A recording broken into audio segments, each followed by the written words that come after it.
How many times have you watched a video like this and said, wow, that's so cool looking? How many times have you tried to achieve lacing in cells and just couldn't quite get it the way you wanted it? How many times have you been confused over products and when to use them and when not to use them? Well, in this brand new series, I'm going to teach it all to you.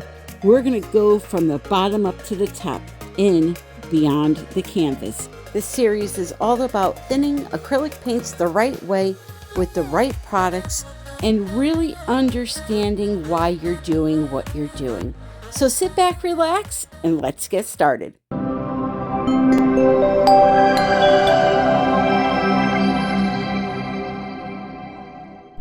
Would you like to learn acrylic pouring in person? Registration is now open for my August 17th, 2024 class in Plainville, Connecticut.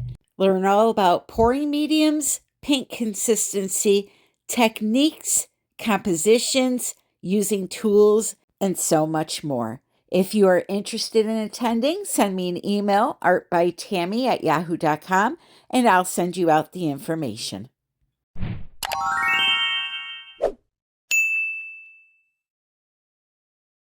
Hello, my friends. Welcome back to another video. I'm back home, off from vacation. I swear I need a vacation from vacation now.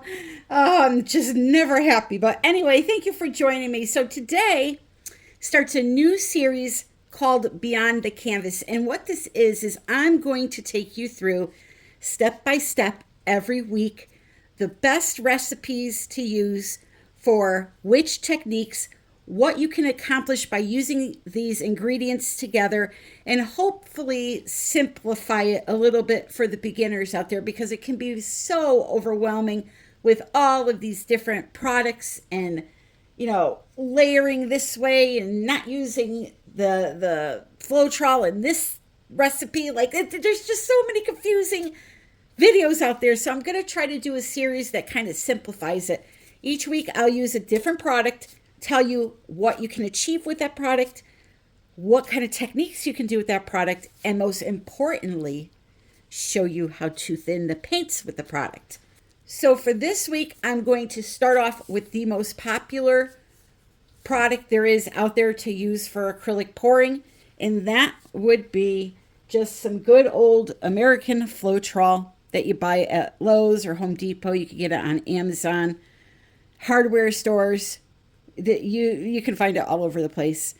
About $20 a gallon where I am. It could be different elsewhere, but that's what it is where I am, $20 a gallon.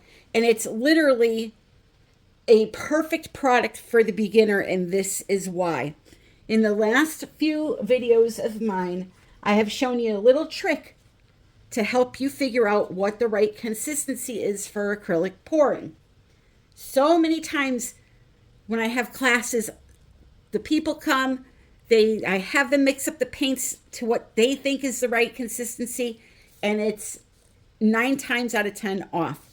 So this right here, what I'm going to show you is a perfect cheat, a perfect hack. It will show you exactly what the typical acrylic pouring paints look like for almost all of the techniques out there. I say almost because there's 2 that you cannot do with this thickness of a paint, and that would be the bloom technique and the pearl cell technique. But for you bloom and pearl cell lovers out there, hold tight, because I will be covering those in this series. So now what you can do here is this. I don't care if you don't want to use American Floetrol in your acrylic pouring paints. Go out and buy yourself the smallest container you can find, just to be able to judge how thick the paints should be. Here's why. This stuff here, on its own, resembles to a T what typical acrylic pouring paints look and feel like after they're thinned down with whatever product you're using. It's the correct thickness. It's the correct, it flows off the stick the right way. It leaves a little mound and then slowly disappears. This thickness itself is what acrylic pouring paints look like when you're doing the swipe flip cups, straight pours, dirty pours, strainer pours. You can technically even do a Dutch pour with this if you have a blow dryer that blows hard enough, has a strong enough stream of air coming out of it. My little flower blow dryer actually can move this type of a thickness. So even if you don't want to use American Floetrol, let's say you want to use glue and water, you can do that, but just have this Floetrol on hand, just so you know when you're thinning down your paints with the glue and water, which, by the way, I'll be doing that recipe also in this series. You'll have this as a guide. So you would put your paint in the cup, you'd put your glue and water mixture in the cup, you'd mix it, and then if it wasn't this thick, or thin I should say, then you would continue adding water until it reached this consistency. Same with pouring mediums. If you would like to use Liquitex pouring medium, put your paint in the cup, put, a couple of splashes. You don't need a lot of the pouring medium. A couple of tablespoons of the pouring medium in the cup with the paint. Slowly add water until it looks like this. So this is the perfect consistency of acrylic pouring paints and the perfect little guide for you if you're new and struggling with that consistency issue. Having this Floetrol will also eliminate the need for measuring, and let me show you why. So the amount of paint that you add into this cup does not matter. If you just follow what I tell you today, approximately a tablespoon worth of paint in a small Dixie cup, you'll be fine. So I eyeball everything. I never ever measure. The amount of products that you put into your acrylic paint do not determine whether or not you get the cells and lacing. And what I mean by that is you can put a tablespoon of Floetrol into this cup with the paint, or you could put a half gallon in there. You're still going to get the same effect. It just needs to have a little bit of that mixed into the paint for it to react and create cells and lacing. So when it comes to mixing up this paint, I never measure. It's not necessary. So I just approximately put in, we'll say that much.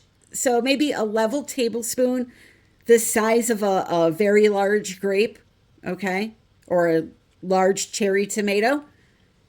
Put it in there. If you put a little less in, it won't hurt it. If you put a little more in, it won't hurt it. It will not change the outcome of your painting. So now what I do is this, okay? Now I just told you that the amount you put in of any pouring medium, in this case, Floetrol is our pouring medium that we're thinning our paint with. If I put this much in, just a little tiny bit, it will behave the same as if I do this. And you may say to yourself, why would you use all that if you don't need it? Here's why. The reason why I use more of this, because if I don't use more of that, when I start adding my water to thin it down, I'm not going to make enough paint. I would have to add 4 times the amount of paint to use that little amount of Floetrol. So we use that large amount of Floetrol to create volume.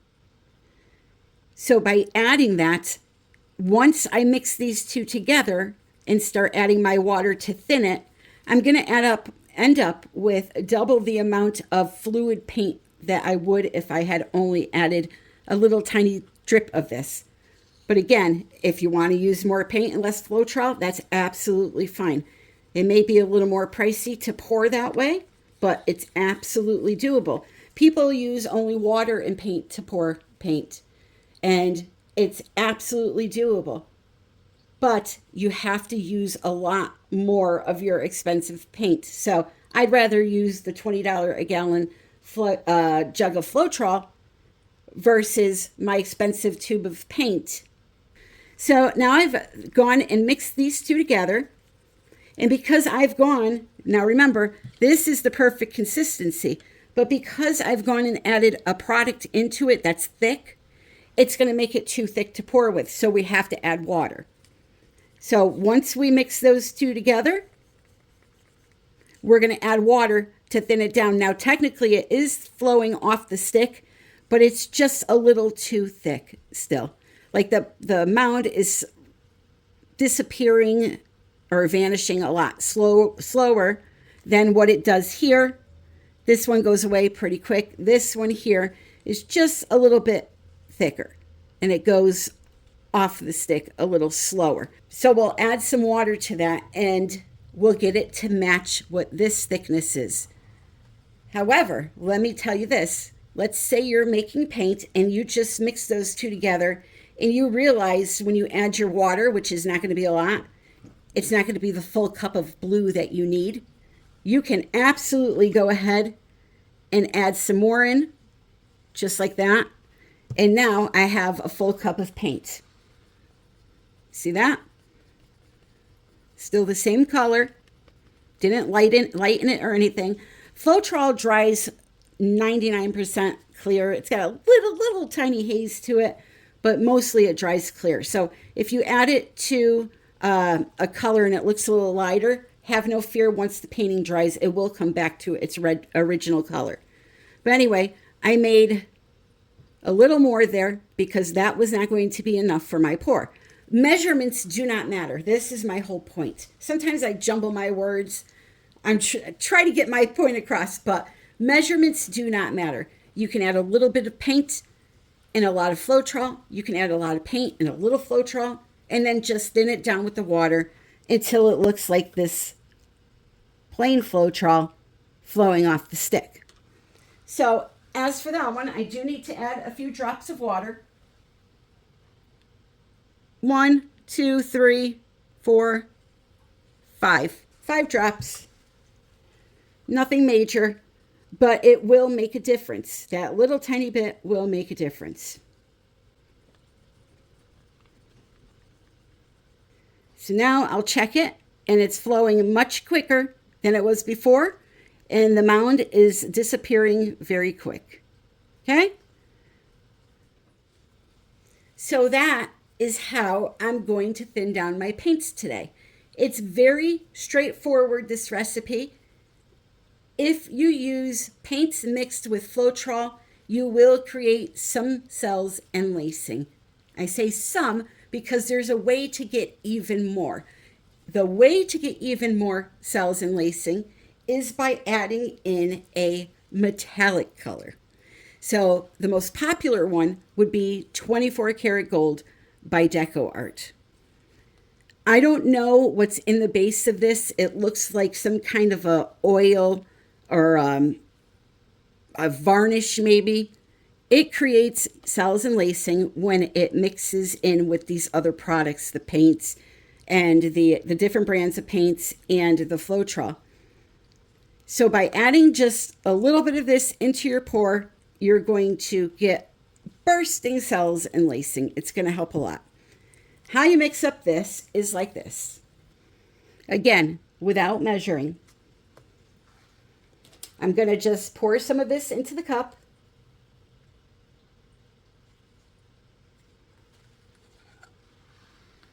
About a tablespoon again. Anybody that cooks knows about what a tablespoon looks like. And then I want a full cup of gold. So I'm going to fill the cup up 3/4 of the way with my Floetrol. Just like that. If you come take my class August 17th, we go over mixing. I have the students mix up all of my paints for the day. It's a great experience. You learn so much. You can ask a ton of questions. You can write down things. You can record. It's a huge, huge help to learn this in person. There's only so much I could do through the camera to teach you. So yeah, those classes are invaluable if you're definitely into this type of a hobby. Great for kids too. So now I've gone ahead and mixed those two together. You're going to see it's a lot thicker than my first color I just made and my American Floetrol. So again, starting off with just about 5 drops at a time.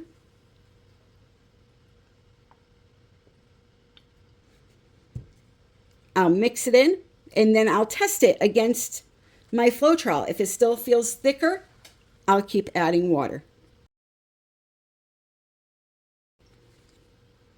So now I've mixed it. It's flowing a little better, but still way too thick. So I'll add another 5.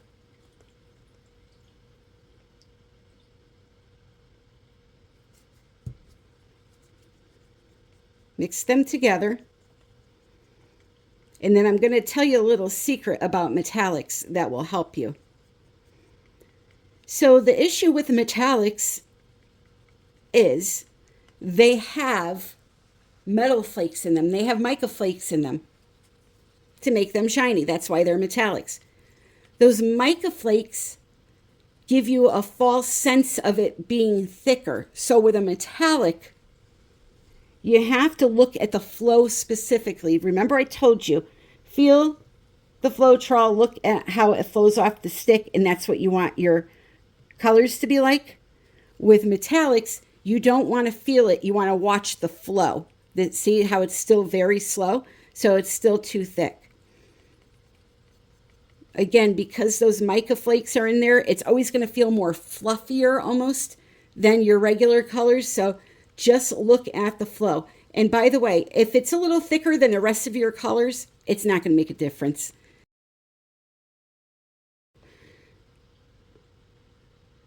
So you can see I'm adding just a little more water, and I have a feeling that one will do it.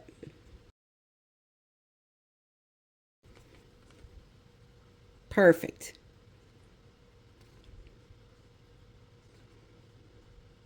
Okay, so it's flowing a lot faster and the mound is disappearing much quicker. So that is perfect.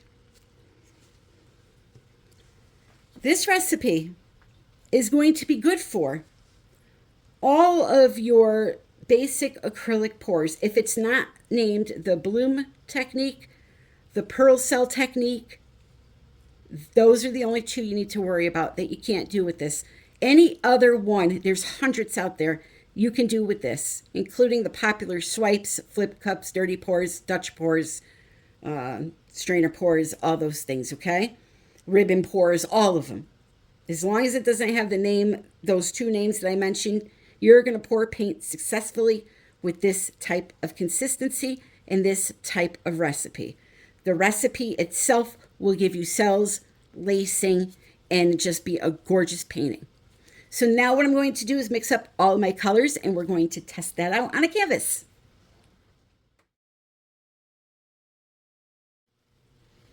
Alrighty, so I have all of my paints mixed up. I went with a very simple palette. I have an ultramarine blue. I have a dioxazine purple. I have a lime green. I have a teal. And then my one metallic and my white.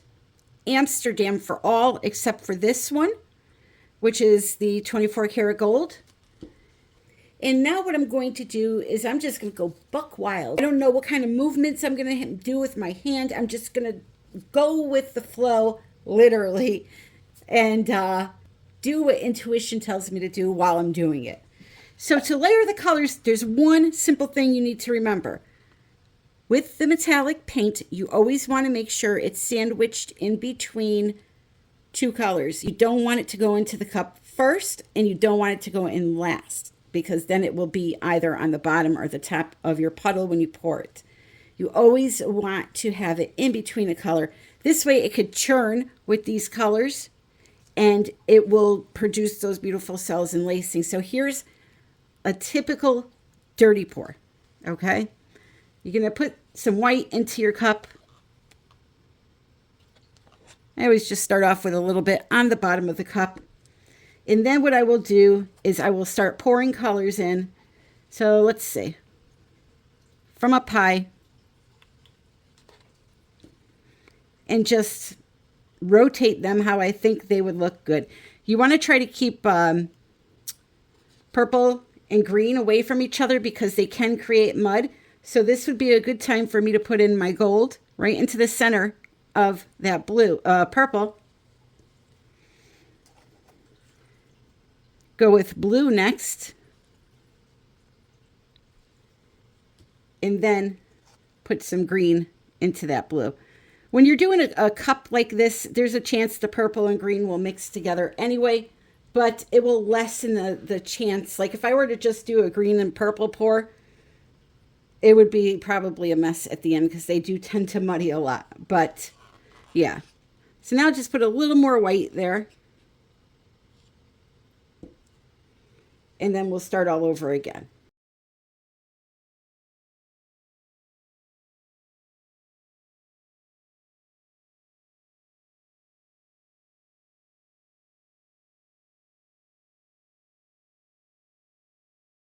Now, to get this to move around easy on the canvas, you always want to try to lubricate the canvas first with your base color. In this case, it would be white for me. So to do that, I'm just going to pour a nice puddle in the center and tilt the canvas around until it's thoroughly coated. So I left a small portion of this tilting section on real time so you can see just how slow I'm taking this. There is no rush. Just enjoy yourself while you're creating your painting. A lot of times I feel like some people rush because, I don't know, maybe they think the paint's going to dry or something, but it totally will not. All right, here we go.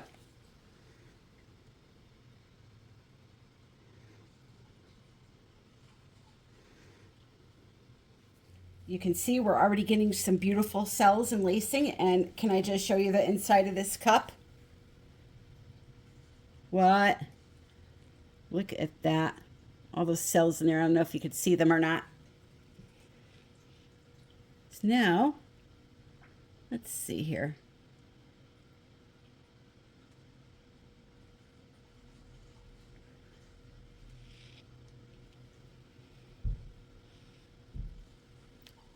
I did want to try to leave a little bit of negative space, but this may be too small of a canvas for as much paint as I poured.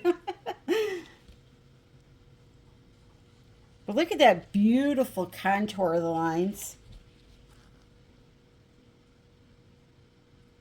Let's go.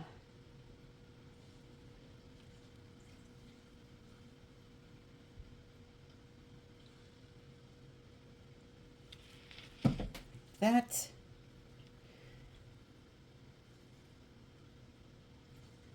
It didn't need this much paint, but because I have it, I'm just using it.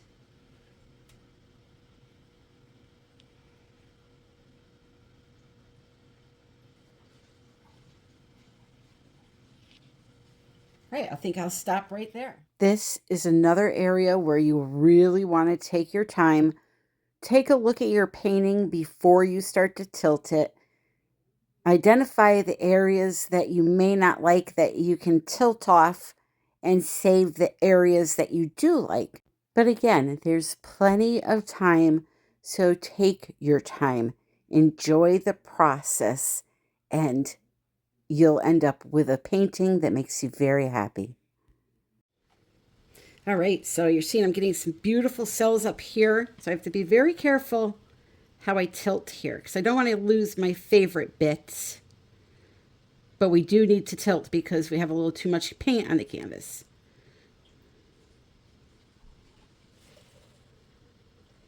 Alrighty. Look at that. That is a gorgeous, gorgeous painting. Love ribbons after you tilt them. And I think we're going to stay right there with this. I think that is perfect. There's just the right amount of paint off. I would like to tilt it a little bit here, but it kind of matches the white area here and a little bit here, so I think I'm going to leave it alone. So as you could see with that very simple palette, I got a really cool looking painting. I think that's very cool.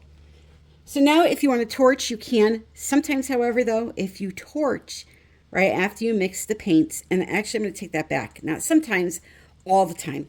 If you torch after you freshly mix paints, you're going to get speckling because the air didn't have time to rise out of those colors before you torch. So you're going to pop a bunch of air bubbles and you're going to get speckling. What I like to do is not torch and take my chances. It really cuts down on the speckling, and most times I don't get any. when you just let them naturally pop on their own. So let's see here. See, I already got a ton of little ones right here. This is really, really cool looking. You got a lot of contours in it, got a lot of depth. And you saw how simple it was for me to mix up those paints. So, with that being said, I want to thank you for joining me today. If you enjoyed this video, please remember to leave a comment, click the like button, share the video if you know anyone that's into acrylic pouring or have very active kids that they want to try to calm down with a little art time. It would be great for them. It's a super fun hobby, and as you just saw, very easy to do. You need a canvas, you need some acrylic paint. I like Amsterdam brand because for the price, the quality is really, really good. I don't think it's highly priced like some others, and it's just a really good quality paint. So, yeah, I highly recommend Amsterdam paint. And so you need the paint, a little bit of the Floetrol, some water, some cups, sticks. You're all set.